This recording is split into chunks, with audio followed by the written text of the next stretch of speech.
ده مفيد باريس، وده الشقة بتاع مفيد باريس. لولا ان عندك رجالة تعتمد عليها، لولا انك تعرف اصلا تيجي تشتغل هنا.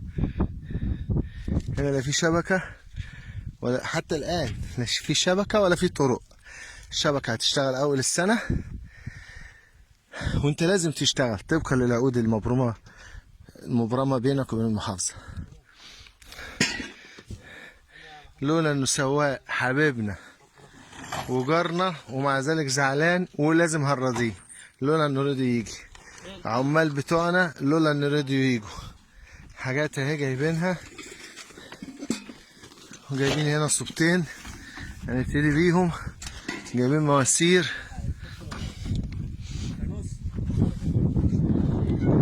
مش بس محدش يقولك يعني لا، الموضوع جميل وحلو زي العسل، لكن في النهاية صعب جدا جدا.